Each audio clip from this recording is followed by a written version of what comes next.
శుక్లాంబరధరం విష్ణుం శశివర్ణం చతుర్భుజం ప్రసన్నవదనం ధ్యాయేత్ సర్వవిఘ్నోపశాంతయే. పద్మాసనా పరాశక్తి ప్రౌఢమాతా సరస్వతి లోకకళ్యాణ సిద్ధ్యర్థం భావైశ్వర్యం ప్రదాతు మే. సివిఆర్ ప్రేక్షకులకి నమస్కారం. మనం విక్రమార్క కథల్లో 17వ భాగంలో ప్రవేశిస్తున్నాం.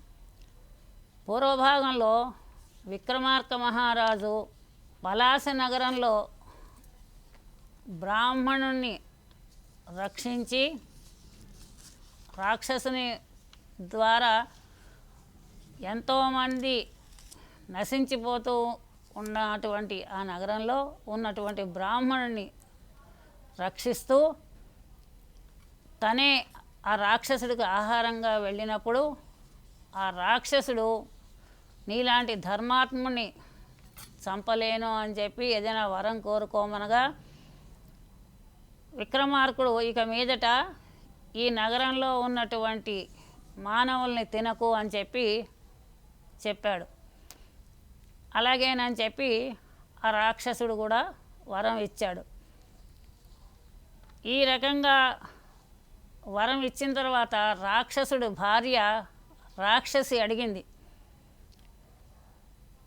అంతకుముందే ఈ రాక్షసుడు విక్రమార్క మహారాజును చూసి, నీ యొక్క ఔదార్యం ఎవరితో పోలిక చెప్పాలో తెలియట్లేదు, కానీ జీమూత వాహనుడు నీకు సరిపోతాడేమో అని చెప్పి అంటాడు. ఆ రాక్షసి, జీమూత వాహనుడు ఎవరో చెప్పు, నాకు తెలియదు, ఆత్రంగా ఉంది అని చెప్పి అడుగుతుంది. అడిగేసరికి ఆ రాక్షసుడు తన భార్యకి చెప్పడం మొదలుపెట్టాడు. జీమూతకేతుడు కనకవతి అనేటటువంటి దంపతులు, వీళ్ళు విద్యాధర దంపతులు.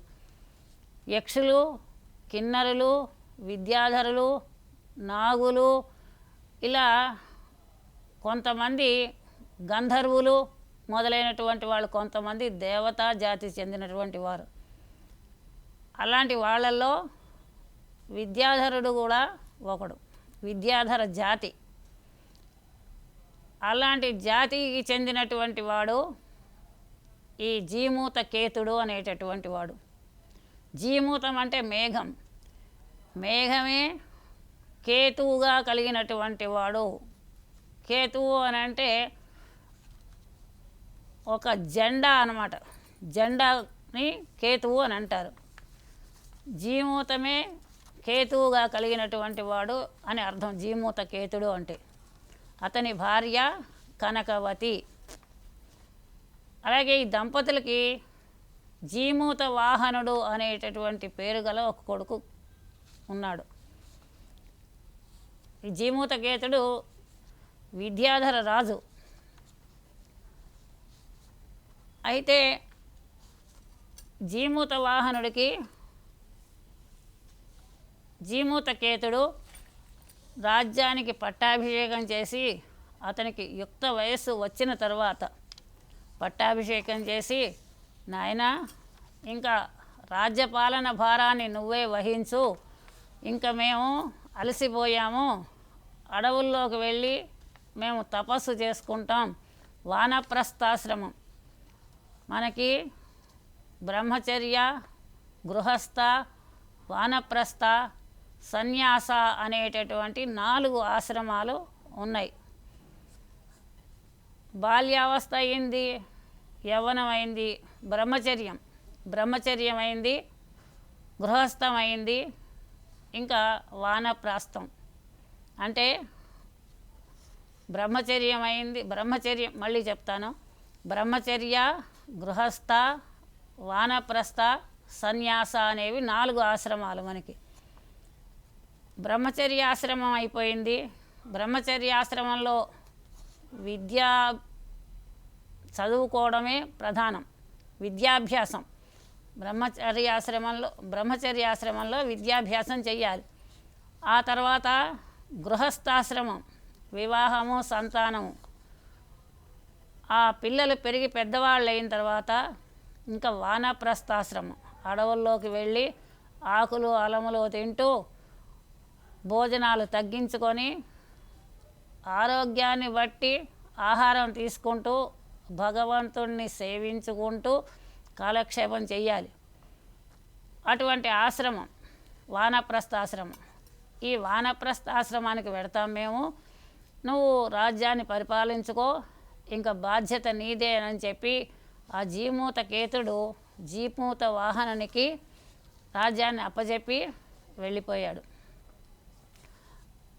అయితే ఈ జీమూత వాహనుడు దైవ కార్యాల కంటే కూడా పెద్దల్ని సేవించడమే చాలా గొప్ప విశేషము. తల్లిదండ్రులను గౌరవించడము, తల్లిదండ్రులను సేవించడమే విశేషము. దైవం కంటే దేవుళ్ళ కంటే తల్లిదండ్రులే గొప్ప అని చెప్పి అతను ఎక్కువగా అడవులకు తన తల్లిదండ్రుల దగ్గరకు వెళ్ళి వారిని సేవిస్తూ వస్తూ ఉండేవాడు. అది ఎక్కువగా ఈ కార్యక్రమం జరుగుతూ ఉండేది జీమూత వాహనుడికి.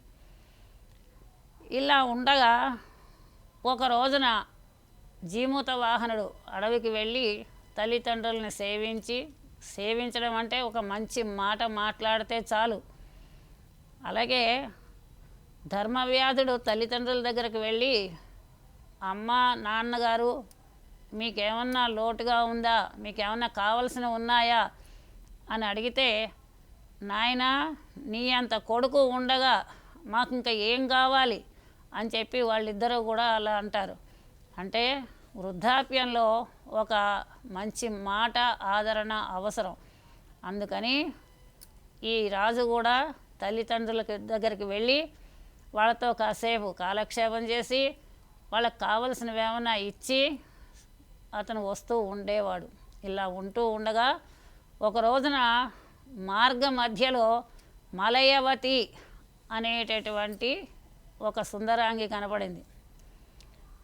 ఆమెను చూశాడు. ఆ అమ్మాయి కూడా ఇతన్ని చూసింది. చూపులు కలిసిన శుభవేళ అన్నట్టుగా ఇద్దరు ఒకరినొకరు చూసుకున్నారు. ఆ చూపులు చాలా శక్తివంతమై వారిద్దరూ కూడా ఒకరి మీద ఒకరికి ప్రేమ అనేది ఏర్పడింది. ఆమెతో ఉన్నటువంటి చెలికెత్తెలు ఎప్పుడో ఒకప్పుడు చెప్పుకున్నారట, ఈ మలయవతికి విద్యాధర రాజు వివాహం చేసుకుంటాడు మలయవతిని అని చెప్పుకున్నారట. దానికి తగినట్టుగానే ఈ జీమూత వాహనుడు వచ్చాడు. ఇతను కూడా విద్యాధర రాజే. వీరిద్దరి ప్రేమ సంగతి తెలిసి తల్లిదండ్రులు పెళ్ళికి ఒప్పుకున్నారు.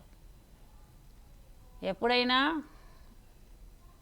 పిల్లలు వారు ఇష్టపడిన వాళ్ళకి ఇచ్చి చెయ్యాలనే తల్లిదండ్రులు అనుకుంటారు. ప్రేమించుకున్నా తల్లిదండ్రులు చూసినా అమ్మాయి అబ్బాయి వాళ్ళు ఇష్టపడితేనే పెళ్ళి జరుగుతుంది. అంతే తప్ప తల్లిదండ్రులకు ఇష్టమైతే పెళ్ళి జరగదు. అలాగే జీమూత వాహనుడు మలయవతి ఇద్దరూ కూడా ప్రేమించుకోవడం మూలంగా, ఇష్టపడడం మూలంగా ఆ విషయం వాళ్ళ తల్లిదండ్రులకు తెలిసి, అందులో వరుడు కూడా సామాన్యుడు కాదు కాబట్టి ఆ తల్లిదండ్రులు వెంటనే వారిద్దరికీ ఒక మంచి శుభముహూర్తం చూసి పెళ్ళి చేసేసారు. సరే, ఆ మలయవతి జీమూత వాహనులు ఇద్దరూ కూడా సరదాగా కాలక్షేపం చేస్తూ ఉన్నారు. ఆ తోటల్లో విహరిస్తూ ఉన్నారు. చక్కగా పువ్వులు కోసుకుంటూ చక్కగా మంచి గాలి తిరుగుతూ మంచి పరిమళభరితమైనటువంటి గాలిని ఆస్వాదిస్తూ మంచి సరోవరాల్లో జలక్రీడలు ఆడుకుంటూ ఎంతో ఆనందంగా ఉన్నారు వాళ్ళిద్దరూ. ఇలా కొన్ని రోజులు గడిచాయి. గడిచిన తర్వాత జీమూత వాహనుడు తన బావమరిదితో కలిసి ఒకసారి ఏదో అడవులు చూద్దాం రా అని చెప్పి వెళ్ళాడు. అడవులు చూడటం అది ఒక ఇష్టం. ఎప్పటికైనా మనమైనా అడవుల్లోంచి ప్రయాణం చేస్తూ వెడుతూ ఉంటే ఒక గొప్ప అనుభూతి కలుగుతూ ఉంటుంది. అదిగో నెమలి అని, అదిగో కోతి అని వాటిని చూసి మనం సంతోషపడుతూ ఉంటాం.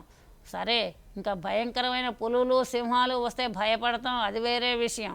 కానీ సాధారణంగా దట్టమైన అడవులు చూస్తూ ఉంటే ఆ అడవుల్లో రకరకాల వృక్షాలు, వృక్షాలకి పువ్వులు, అనేక రకాల తుమ్మెదలు, ఆ తర్వాత వాటికి కాసినటువంటి రకరకాల కాయలు, తినేవైతే ఉండనివ్వరు, అది వేరే విషయం.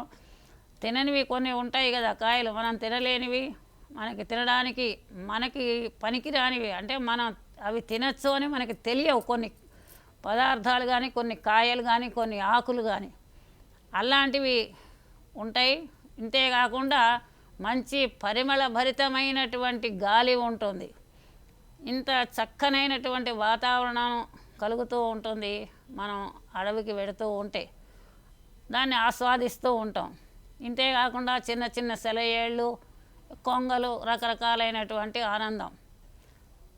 అందుకే మనకి తెలిసినంతలోనే ఇంత మాత్రము సంతోషం కనపడుతూ ఉంటే, మరి జీమూత వాహనుడు అంటే గంధర్వరాజు అయినా కూడా కథ మనం భూమి మీదే చెప్పుకుంటున్నాం కాబట్టి అడవులు, భూమి మీద మనం చూసినటువంటి అడవులనే చెప్పుకుంటూ ఆ అడవుల్లోనే విహరిద్దాము అని చెప్పి జీమూత వాహనుడు తన బావమరిదితో కలిసి వెళ్ళాడు. అడవుల్లో తను చూసినటువంటి విశేషాలన్నీ కూడా గుర్తు చేసుకుంటూ సరదాగా బావమరిది కబుర్లు చెప్పుకుంటూ నవ్వుకుంటూ ముందుకు వెడుతున్నారు. ఇలా వెడుతూ ఉండగా ఒక చోట గుట్టలు గుట్టలు ఎముకలు కనబడ్డాయట. కొంచెం కాదు, ఏకంగా పర్వతాకారంలో ఉన్నంత గుట్టలు ఎముకలు అయ్యేసరికి ఆ జీమూత వాహనుడు అడిగాడు, బావా ఏమిటి ఎముకలన్నీ ఇన్నున్నాయి, ఇవి అసలు ఎక్కడి నుంచి వచ్చాయి, ఏమిటి సంగతి అని అడిగాడు. అడిగేసరికి ఆ జీమూత వాహనుడు, గరుత్మంతుడు రోజు వచ్చి ఈ అడవుల్లో ఉన్నటువంటి పాములన్నింటినీ ఇష్టారాజ్యంగా తినేస్తున్నాడు. ఇంకా ఇంత అంత అని లేకుండా కడుపు పట్టినంత తినేసిపోతున్నాడు.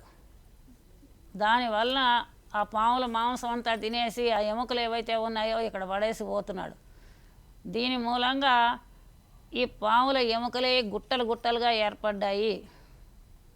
ఇలా తెగ తినేస్తూ ఉంటే ఒకనాడు వాసుకి ఆ గరుత్మంతుడిని కలిసి, అయ్యా నువ్వు రోజు కూడా ఇలా తినేస్తూ ఉంటే జాతి నశించిపోతుంది, అలా కాదు రోజుకి ఒక పామును తినమని చెప్పి వాసుకి గరుడునితో చెప్పాడు.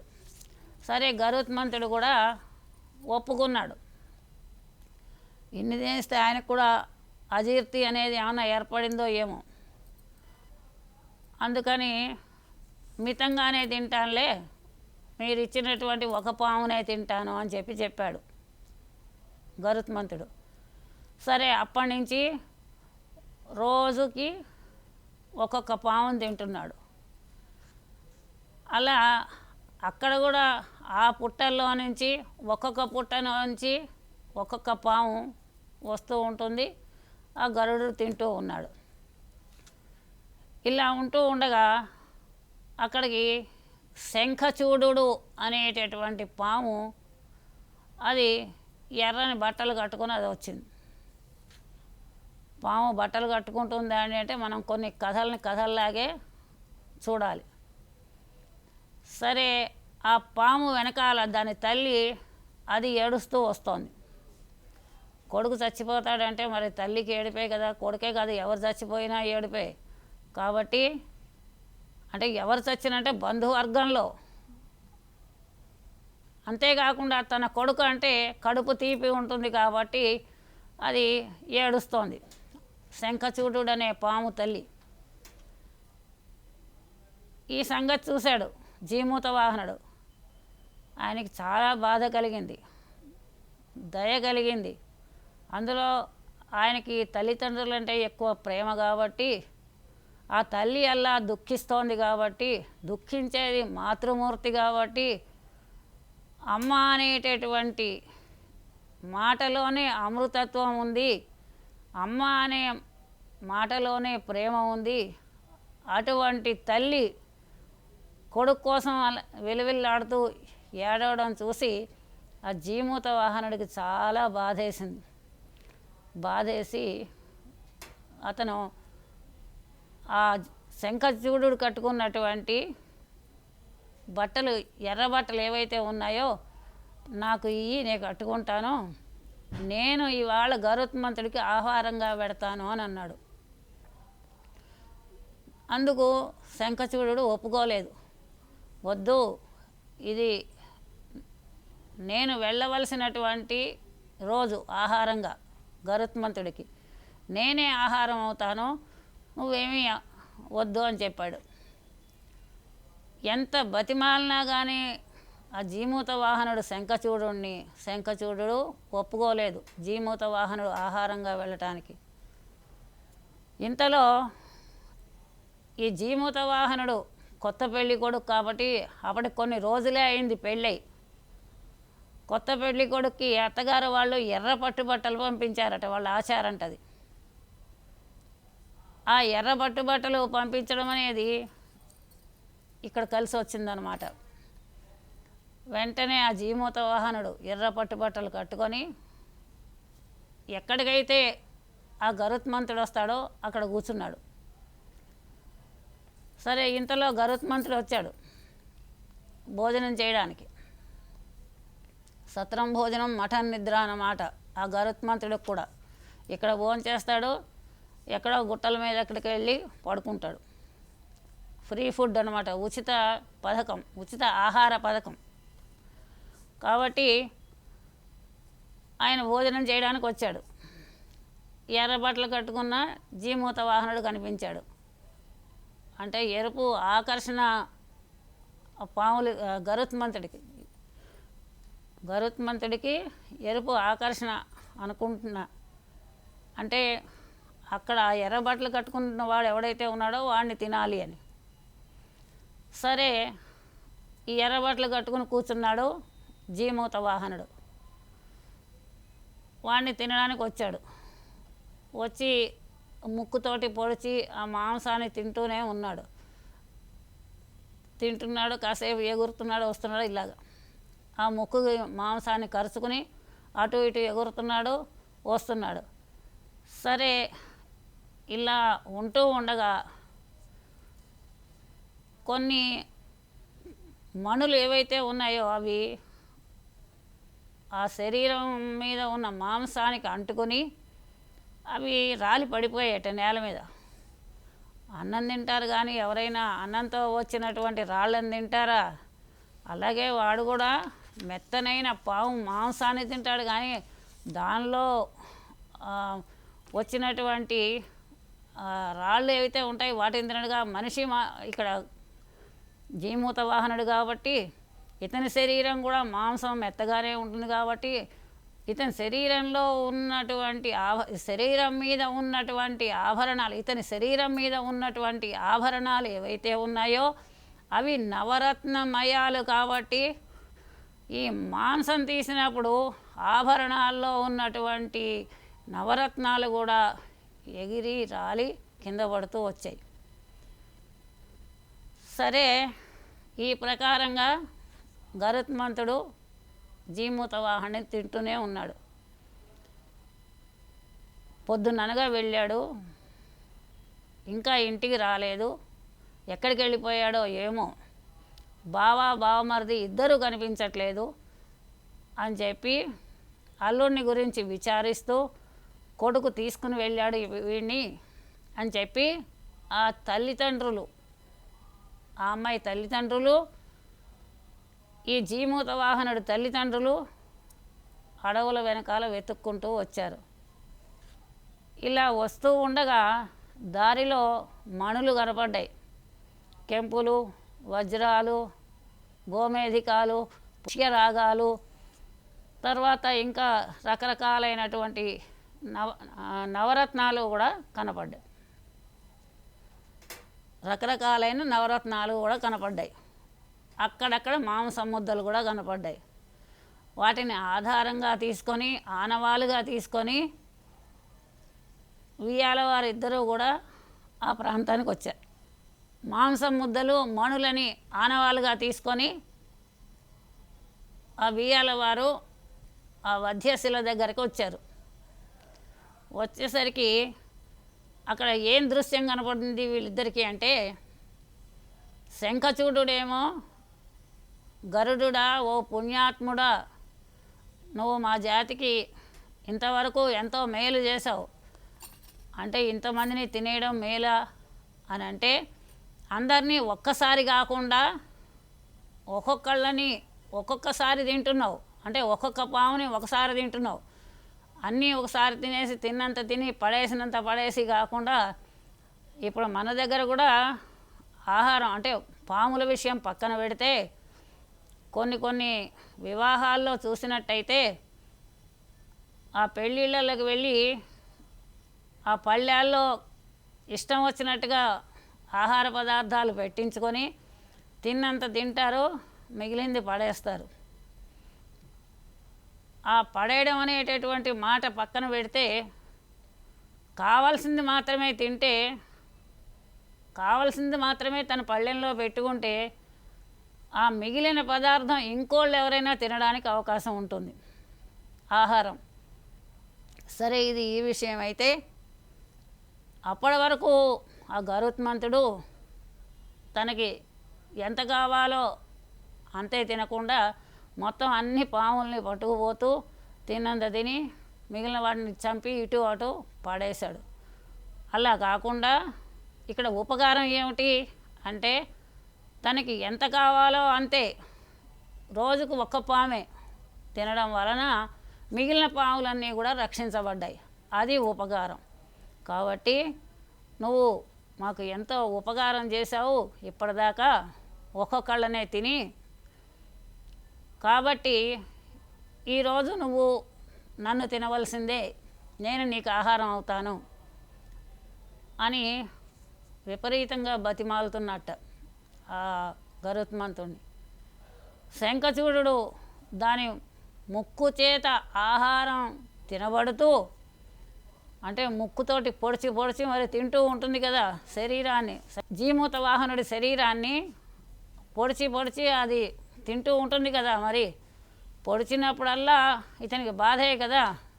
అయినప్పటికీ కూడా రక్తం ఓడుతూ ఉన్నా కూడా, మాంసం ముద్దలు కింద మీద పడిపోతూ ఉన్న అంత బాధని ఓర్చుకుంటూ జీమూత వాహనుడు ఇంకా నన్నే తిను అని చెప్పి ఆ గరుత్మంతుణ్ణి పదే పదే పదే ప్రార్థిస్తున్నట. ఈ రకమైనటువంటి దృశ్యాన్ని సినిమా చూసినట్టు చూశారు ఉయ్యాలవారు. ఇటు జీమూత వాహనుడి తల్లిదండ్రులు, మలయవతి తల్లిదండ్రులు. ఈ కోలాహలం ఇలా జరుగుతూ ఉండగా మలయవతి కూడా పరుగు పెట్టుకుంటూ వచ్చేసింది అడవిలోకి. ఎదురుగుండా చూస్తే తన భర్త, పైగా కొత్తగా పెళ్ళైనటువంటి వాడు, ప్రేమించి మరీ పెళ్లి చేసుకున్నటువంటి వాడు, ఇటువంటి తన భర్త రక్తపు మడుగులో గరుత్మంతుడు చేత మాంసాన్ని తినబడుతూ బాధపడుతూ శరీరాన్ని కష్టపెట్టుకుంటూ అయినా చిరునవ్వుతో ఉన్నటువంటి అతనిని చూసింది. చూసి ఆమె కూడా బోరు బోరుమని ఏడ్చింది. అయ్యో, ఇదేం పరిస్థితి, ఎంతో కాలం జీవిస్తావని కదా పెళ్లి చేసుకున్నది, ఇలా వీడికి ఆహారం అయిపోతున్నావు అని చెప్పి ఎంతో బాధపడింది. ఇలా వీళ్ళందరూ ఈ రకంగా మూగినటువంటి విషయాన్ని చూశాడు గరుత్మంతుడు. చూసి అతనికి అర్థమైంది, నేను తింటున్నది పాముని కాదు అని. మామూలుగా అయితే పాము వస్తుంది, దాన్ని తీసుకొని వెళ్ళిపోయి తినేస్తాడు. ఈ మిగిలిన పాములు అక్కడ ఏం కనపడవు, అక్కడంతా నిశ్శబ్దంగా ఉంటుంది. కానీ ఇక్కడ రోజులా లేదు వాతావరణం. అక్కడ నలుగురు మానవులు ఉన్నారు, అంటే మనుషులు ఉన్నారు, అంటే మానవాకృతిలో ఉన్నటువంటి విద్యాధరులు. అమ్మాయి ఉంది, తర్వాత శంఖచూడుడనే పాము ఉంది, వాడి తల్లి ఉంది ఏడుస్తూ. ఇక్కడ వధ్యశిల మీద సగం తినబడినటువంటి ఈ జీమూత వాహనుడు ఉన్నాడు. ఇదంతా ఆ గరుత్మంతుడికి చాలా ఆశ్చర్యాన్ని కలిగించి నేను ఏం చేస్తున్నానో, నేను తినేది పామును కాదే అని ఒక్కసారి చూశాడు. చూసేసరికి జీమూత వాహనుడు. అప్పుడు ఆ గరుత్మంతుడు, అయ్యో నేను చాలా తప్పు చేశాను, నేను తినవలసింది పాముల్ని, ఈ ధర్మాత్ముడిని తింటున్నాను నేను అని చెప్పి చాలా బాధపడ్డాడు. బాధపడేసరికి ఇంకా అక్కడ ఉన్నటువంటి ఆ విద్యాధర రాజైన జీమూతకేతుడు, అతని భార్య, ఓ గరుత్మంతుడా, నీకు గనక నా కొడుకు మీద దయ ఉన్నట్టయితే, లేదా ఈ పాములన్నిటి మీద కూడా నువ్వు దయ చూపించు, నా కొడుకు మీద కూడా దయ చూపించి అమృతాన్ని తీసుకురా దేవలోకం నుంచి తీసుకొచ్చి వీటన్నిటి మీద చల్లు. అంతేగాని ఊరికే చూస్తూ కూర్చొని విచారిస్తే ఏం ప్రయోజనం? అనారోగ్యం వచ్చింది అని ఆ అనారోగ్యవంతుడిని చూసుకుని బాధపడుతూ అయ్యో అయ్యో అని చెప్పి బాధపడితే ప్రయోజనం లేదు. నీకు దెబ్బ తగిలిందా, నీకు జ్వరం వచ్చిందా, అయ్యో అయ్యో అంటే లాభం లేదు. జ్వరం వచ్చిందా అన్న వెంటనే, అనారోగ్యం వచ్చిందా అన్న వెంటనే ఆ వ్యక్తిని తీసుకొని వైద్యుడి దగ్గరికి వెళ్ళాలి. వెంటనే అతనికి తగినటువంటి రోగాన్ని ఉపశమింపజేయడానికి తగినట్టుగా వైద్యాన్ని అందించాలి. అంతేగాని ఊరికే అనవసరమైనటువంటి సానుభూతి వలన ఏ రకమైన ప్రయోజనం లేదు. అలాగే ఇక్కడ కూడా నువ్వు అయ్యో నేను పాముని తినకుండా జీమూత వాహనాన్ని తిన్నానా, ఈ విద్యాధరుణ్ణి తిన్నానా అని నువ్వు కూర్చుంటే ప్రయోజనం లేదు అని చెప్పి ఆ జీమూతకేతుడు అతని భార్య అమృతం తెచ్చి చల్లమని చెప్పారు. సరే, వెంటనే తప్పు తెలుసుకున్నాడు కాబట్టి ఆ గరుత్మంతుడు దేవలోకానికి వెంటనే ఎగిరి వెళ్ళి ఇంద్రుడిని అడిగాడు, అయ్యా నాకు అమృతం కావాలి, నేను చాలా తప్పు చేశాను, కొన్ని వందల పాముల్ని తినేశాను, పాము అనుకొని విద్యాధర రాజును కూడా తినేశాను, నాకు అమృతం కావాలి అని చెప్పి అడుగుతాడు. అడిగేసరికి ఆ దేవేంద్రుడు కూడా సరే తీసుకెళ్ళు అని చెప్పి అమృతం ఇస్తాడు. ఆ గరుత్మంతుడు అమృతాన్ని తీసుకొచ్చి పాములన్నింటి మీద చల్లుతాడు. అంటే పాము ఎముకల మీద, అక్కడ గుట్టలు గుట్టలుగా పడున్నాయి కదా పాము ఎముకలు, ఆ గుట్టల మీద చల్లుతాడు. చల్లేసరికి వెంటనే అవన్నింటికీ కూడా ప్రాణం వచ్చేస్తుంది. అన్ని పాములు సజీవం అయిపోతాయి, చక్కగా బతికి బట్టగట్టేస్తాయి అవి. ఇంతలో ఈ మలయవతి పార్వతీదేవిని ప్రార్థిస్తుంది, గౌరీదేవిని. గౌరీ అన్న, పార్వతి అన్న, గిరిజ అన్న, శైలజ అన్న, భవానీ అన్న, ఏ రూపంలో మనం కొలిచినా, ఏ పేరుతో పిలిచినా అమ్మవారు ఒకటే, పార్వతీదేవి. ఆమెని ప్రార్థించింది. పసుపు కుంకాలు ఇచ్చేటటువంటి దేవత స్త్రీలకి గౌరీదేవి. ఆమెను ప్రార్థించింది, అమ్మా ఈ విద్యాధరుడు మంగళసూత్రమే ఆభరణంగా కలిగినటువంటి స్త్రీలకి నువ్వు పసుపు కుంకాలు ఇస్తావు, అలాంటి ఈ విద్యాధరుడు చిరాయువు అని చెప్పి నాకు పెళ్లి చేసావు, కాబట్టి నా మంగళసూత్రాన్ని నిలబెట్టు, వీడు ఈ స్థితిలో ఉన్నాడు అని చెప్పి అమ్మవారిని వేడుకుంటుంది. వేడుకునేసరికి ఆ పార్వతీదేవి ప్రత్యక్షమయ్యి అతనికి మీద కూడా పార్వతీదేవి ప్రత్యక్షమై ఆ జీమూత వాహనుడి మీద కూడా అమృతాన్ని చల్లుతుంది. జీమూత వాహనుడు బతుకుతాడు. ఇలా బతికిన తర్వాత ఆ పార్వతీదేవి వాళ్ళ ఇద్దరికీ కూడా చక్కగా దీర్ఘాయుష్ ఇస్తుంది. తర్వాత రాజ్యాన్ని పరిపాలన చేసుకుంటారు ఈ దంపతులు, మలయవతి జీమూత వాహనుడు. ఇది నాగానంద కావ్యం. సంస్కృతంలో ఈ నాగానందం అనేటటువంటి నాటకాన్ని శ్రీహర్షుడు అనేటటువంటి కవి రచించాడు. దానికి సరైనటువంటి కథ ఇది. నమస్కారం. వచ్చే భాగంలో మరొక కథతో కలుద్దాము.